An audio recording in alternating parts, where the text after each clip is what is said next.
Olá, bem-vindos mais uma vez ao DA Esporte. Se você é novo por aqui, inscreva-se no canal, ative o sininho das notificações. Se puder, curta e compartilhe o nosso vídeo. Definidos aí os duelos de quartas de final da Copa Libertadores da América. Vamos aí aos resultados e ao chaveamento, né? O Vélez Sarsfield, da Argentina, eliminou o Fortaleza, né? Fortaleza, o ano do Fortaleza realmente é um ano para se esquecer, né? Fortaleza empatou o primeiro jogo 0-0 em Fortaleza.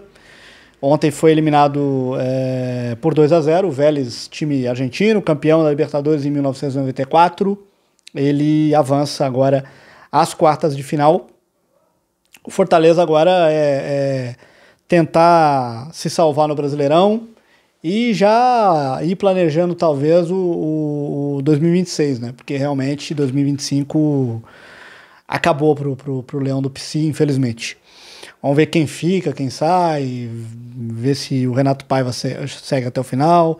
Tentar, assim, terminar o Brasileirão, claro. Tentar não cair no Brasileirão, mas também já pensando no 2026 para ter um ano melhor do que foi esse ano. Falando em Fortaleza, né, o Santos fechou hoje com o Juan Pablo Vojvoda, né? Uma notícia aí de hoje. O Racing deu lógica, né? O Racing eliminou o Peñarol do Uruguai num grande clássico, né? O Peñarol venceu em Montevidéu por 1-0, mas na volta ontem, no El Cilindro, em Avejaneda, deu Racing. O Racing teve um jogador expulso, mas o Racing conseguiu reverter o resultado, venceu por 3-1, e o time do Racing, do Gustavo Costas, continua aí, avança às quartas de finais. Eu acho que o Racing, eu falei isso aqui nas oitavas, o Racing para mim talvez é o grande oponente dos brasileiros para levar mais um título aí na Libertadores. O Racing é um time muito bom, treinado aí pelo Gustavo Costas, ex-zagueiro, jogador do clube. Então o Racing segue na Libertadores e o Peñarol eliminado. O Estudiantes passou, né? Um jogo horrível ontem com o Cerro Porteño, 0-0, jogando na Argentina. O Estudiantes havia vencido o primeiro jogo lá no Paraguai por 1-0 e aí segurou ontem o 0-0 e avançou. O time do Estudiantes é muito ruim, cara. É muito ruim. A gente vai, depois eu vou me aprofundar nos jogos de quartas de final, mas o time do Estudiantes é realmente um time muito ruim. O Libertad empatou 0-0 com o River Plate. O Libertad e o River Plate jogaram ontem e Libertad e River Plate empataram o primeiro jogo em 0-0 e voltaram a empatar ontem em 1-1. E o River passou nos pênaltis 3-1, mas vou te falar um negócio. O time do River Plate, ele, apesar de ter bons jogadores, é um time muito ruim. É um time que não tá jogando nada. O trabalho do Galhardo lá é contestado. E vou te falar, passou muito porque pênalti ali, coisa de camisa, de mística, de sorte também. E o River Plate segue nas quartas, mas vou te falar um negócio, hein? Se jogar o que jogou nessa fase, não vai muito longe, cai nas quartas mesmo. E aí os jogos dos outros times aqui brasileiros, né? O São Paulo avançou, né? O São Paulo bateu o Atlético Nacional nos pênaltis. O São Paulo empatou com o Atlético Nacional lá, 0-0, jogo que o Cardona perdeu 2 pênaltis, né? E no Morumbi, o jogo aqui no Morumbi, o São Paulo ele empatou 1-1 aqui, né? E ganhou nos pênaltis por 4-3. Classificação a ser muito comemorada pelo torcedor do São Paulo, ok. Mas tem uma coisa, o São Paulo não jogou bem essa fase de oitavas, flertou com a eliminação, só não foi eliminado porque O Cardona lá perdeu pênaltis, né? Porque talvez o São Paulo era para ter saído de lá com uma derrota. E no jogo aqui, deu a sorte do Cardona ser burro também, porque o cara conseguiu ser expulso na hora do gol lá do time. Deixou o time com a menos e na hora da cobrança de pênalti, o Rafael, né? O Rafael apareceu, o Rafael defendeu os pênaltis. E aí o São Paulo conseguiu pelo menos superar esse fantasma aí dos pênaltis da Copa do Brasil na Libertadores, né? Boa vitória do São Paulo classificado. São Paulo segue aí para as quartas de final. O Atlético Nacional, que para mim era um dos times que podia ali incomodar, brigar pelo título, deixa a competição aí nas oitavas de final. Inter e Flamengo, cara, o Internacional perdeu lá e perdeu, né? Perdeu a ida e perdeu a volta, né? Como eu havia dito aqui, eu falei isso num pós-jogo aqui do Brasileirão, que eu não acreditava numa virada. E o Inter, o que chama atenção é a queda de rendimento do time. O time tá jogando muito mal. E o Inter perdeu 3 jogos seguidos pro Flamengo, hein? Que coisa. O Flamengo bateu o Inter 3 vezes. E 2-0 no Beira-Rio, um jogo que teve um atraso de 20 minutos ali, porque resolveram jogar papel picado, papel laminado no gramado. O jogo atrasou 20 minutos. Legal o cara que fez isso, hein? Deve ter também contribuído, esfriado bastante os jogadores do Inter e tal. E aí o Flamengo conseguiu passar sem muito susto. Não teve susto o time do Flamengo. Praticamente não teve nenhum susto o time do Flamengo para sair com a classificação do Beira-Rio. LDU e Botafogo, cara. Eu falei aqui, antes dos jogos aqui de oitavas, que a única preocupação que eu tinha, a única dúvida que eu tinha era o jogo na altitude. E realmente foi o que aconteceu, né? O Botafogo venceu o primeiro jogo por 1-0, mas ontem na altitude de Quito, o Botafogo não conseguiu aguentar suportar a altitude. Com 6 minutos já levou o primeiro gol. O time jogou muito mal, muito mal.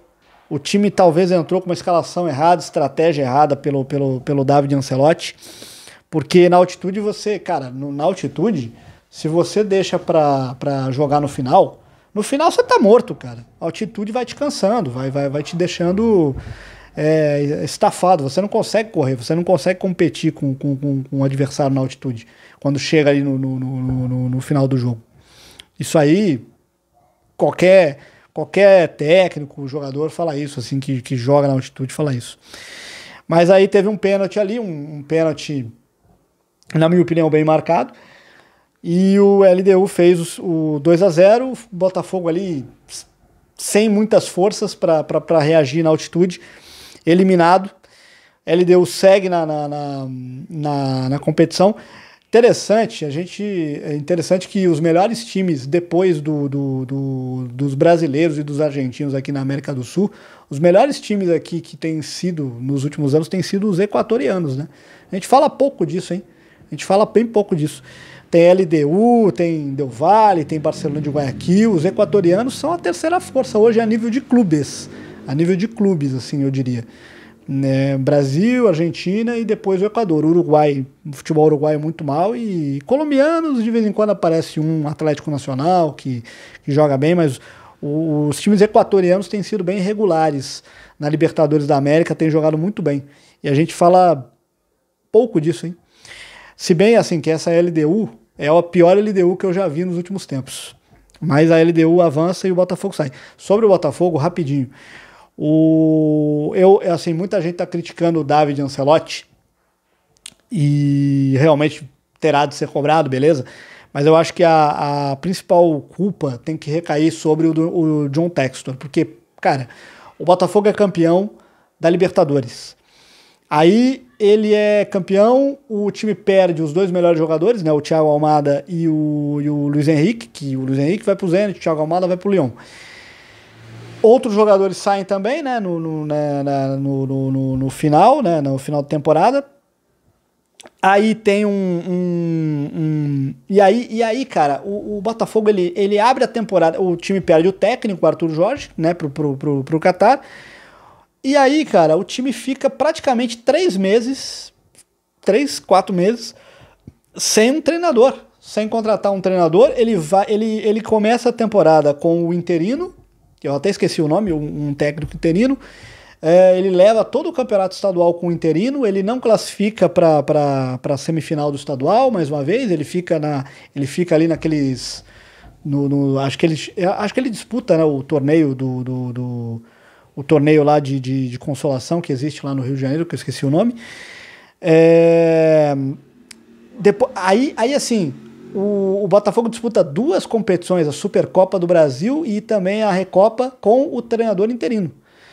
Então, assim, o Textor, ele praticamente deu de ombros pro início da temporada. Ele abriu mão totalmente do primeiro semestre. Ele contratou jogadores ali que... Assim, o Arthur, bom jogador, beleza, mas assim, os reforços do início do ano não eram assim do mesmo nível dos jogadores que saíram. Depois, agora, eu acho que o Botafogo pro Mundial se movimentou legal com o Correia e com o Montoro, com o Arthur Cabral também. Mas o Botafogo, cara, foi muito mal esse início de ano do Botafogo, esse planejamento de primeiro semestre, e ainda assim trouxe o Renato Paiva ali como assim, foi o que sobrou.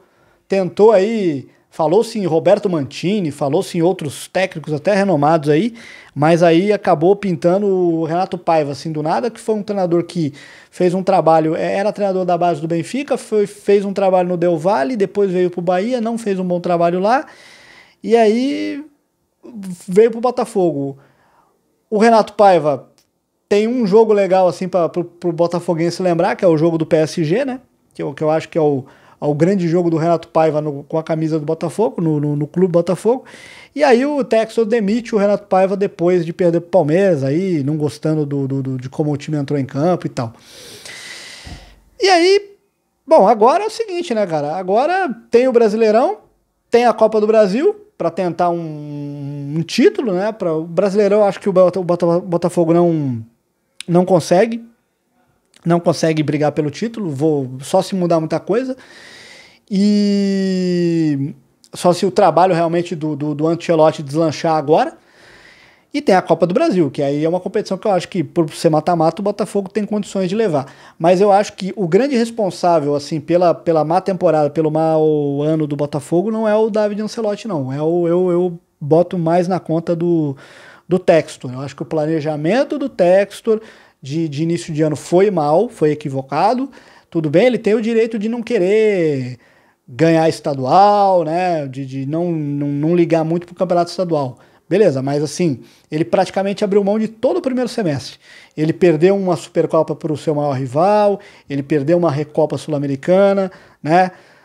E aí, agora ele perde, ele sai nas oitavas, sai precocemente na Libertadores da América. Então, assim, eu boto muito mais na conta essa eliminação na conta aí do Textor do que do David Ancelotti. Mas o David Ancelotti também precisa ser cobrado para o time jogar melhor. Vamos ver o que o David Ancelotti vai fazer a partir de agora. E por último, o jogo que já estava definido, foi definido na ida, né? Palmeiras 4-0 na ida, em cima do Universidade do Peru, 0-0 ontem, um jogo que parecia que não acabava nunca. Meu Deus do céu. E pior que teve bom público, né? Mais de 30 mil pessoas no Allianz. O Palmeiras garantiu aí a passagem para as quartas de final. Depois de tudo isso, né, nós temos os confrontos. Então aqui, o São Paulo enfrenta a LDU, o River pega o Palmeiras, o Vélez pega o Racing, confronto argentino, grande clássico aí. Clássico não, o Vélez não é considerado um clube grande na Argentina, mas é um jogo bem legal da Argentina. E o Estudiantes de La Plata, que também não é considerado grande na Argentina, mas é um tetracampeão de Libertadores, contra o Flamengo. Palpitando assim, né? Palpite é palpite, né, cara? O São Paulo é favorito, mas o São Paulo, ele vai jogar deixa eu olhar aqui. São Paulo, ele vai fazer o primeiro jogo no Morumbi, né? Vai fazer o primeiro jogo no Morumbi. Inclusive tem um problema aí de show no Morumbi mais pra frente e tal. Não é agora, né? Mas isso é mais pra frente. Mas o primeiro jogo é no Morumbi. E jogo de altitude. O que eu falei no jogo do Botafogo, eu falo pro São Paulo. São Paulo, faça o resultado aqui no Morumbi para não sofrer lá na altitude depois. Porque a LDU vem para empatar o jogo, vem para garantir o empate e vai jogar tudo na altitude de Quito. É o que vai acontecer. São Paulo favorito pela camisa, pela história, tem condições. Essa LDU aí não é a melhor LDU que eu já vi, a melhor versão da LDU que eu já vi, mas a LDU na altitude é um time perigoso. River e Palmeiras. River e Palmeiras, vou deixar esse jogo pro final. Vélez e Racing. O Racing para mim é o melhor time argentino da Libertadores. O Racing para mim eu coloquei o Racing como favorito ao título, o favorito a estar na final, né, da Libertadores, pelo bom time que tem, treinado ali pelo Gustavo Costas. Eu acho que o Racing é favorito no confronto contra o Vélez, mas vamos ver o que vai acontecer nesse jogo. É um confronto entre argentinos. O primeiro jogo o primeiro jogo é na casa do Vélez, né? O Racing decide no El Cilindro, né? O segundo jogo, mas o Racing para mim é favorito, mas o Vélez é um campeão de Libertadores, né? É um time que é inferior ao Racing, mas é um confronto de time argentino, vai ser um confronto bem parelho esse aqui, eu acho, mas o Racing para mim é favorito. Estudiantes e Flamengo. O Flamengo super favorito nesse confronto. O Estudiantes não é um bom time, é um time zero confiável, é um time duro de ver jogar, mas é a mesma coisa. A mesma coisa do Vélez vale para o Estudiantes. Estudiantes é tetracampeão de Libertadores. Então o Flamengo tome cuidado. E o segundo jogo é na Argentina, né? O segundo jogo é lá no Estádio Uno, em La Plata. Vamos ver o que vai acontecer. Mas até os argentinos, os argentinos do Estudiantes, os torcedores, estão com medo, né? Porque eles sabem da força que é o Flamengo, né? Ninguém quer pegar o Flamengo na Libertadores. E por último, né, o melhor jogo dessa fase, River e Palmeiras. Um confronto que foi semifinal, né, da Libertadores de 2020. O Palmeiras venceu o River Plate lá na Argentina e depois aqui quase foi eliminado. Aqui, perdeu o jogo aqui, mas levou a classificação. Aquele jogo que o Abel sai abraçado com o Galhardo falando: pô, você é demais, você é um baita técnico e tal. Olha, o River não tá jogando bem. O River não está jogando bem abaixo do que pode. O Palmeiras é o favorito. O Palmeiras é um time que sabe jogar, né, inclusive fora de casa. Mas o Palmeiras que tome cuidado. Palmeiras que tome cuidado, porque o River é um campeão de Libertadores. Eles vão fazer um jogo ali, eles vão apostar tudo nesse jogo lá no Monumental, né, no MAS Monumental de Núñez, o primeiro jogo. E esse jogo é o jogo para o Palmeiras ter cuidado no primeiro jogo. Assim, se voltar de lá com 2-0, talvez, pode ser perigoso, pode ser difícil para reverter aqui. Eu diria até, se voltar de lá com 0-0, é bom tomar cuidado aqui. Mas, a princípio, eu vejo o Palmeiras jogando mais que o River, mesmo que, às vezes, você vê o time do Palmeiras jogar, você acha que o time joga menos do que pode. Mas o Palmeiras é o favorito para o confronto contra o River Plate, mas esse jogo aqui vai ser, sem dúvida, o grande jogo aqui dessa fase. Vamos ver o que vai acontecer nesses duelos de quartas de final da Libertadores. Eu só vou achar engraçado uma coisa. Se você pensar em televisão, né? Esse jogo é o jogo que vai passar na televisão, né? River e Palmeiras. Esse é o jogo da TV aberta, da TV Globo. Eu fico imaginando se os brasileiros fossem todos eliminados e tivermos uma semifinal sem brasileiros. O que a TV aberta vai fazer? O que a TV Globo vai fazer, né?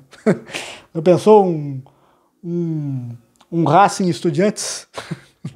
Acho complicado, acho um jogo bem aleatório para pensar assim na TV aberta, mas vamos ver o que vai acontecer. Tomara que não aconteça isso, né? Acho que não corremos esse risco. Acho que talvez teremos pelo menos um time brasileiro ou dois fazendo as semifinais aí da Libertadores. É isso, esse aí o análise aí do chaveamento de quartas de final da Libertadores. Espero que você tenha curtido e gostado do vídeo. Se você gostou, se você curtiu, curta e compartilhe o vídeo. Eu fico por aqui e até a próxima.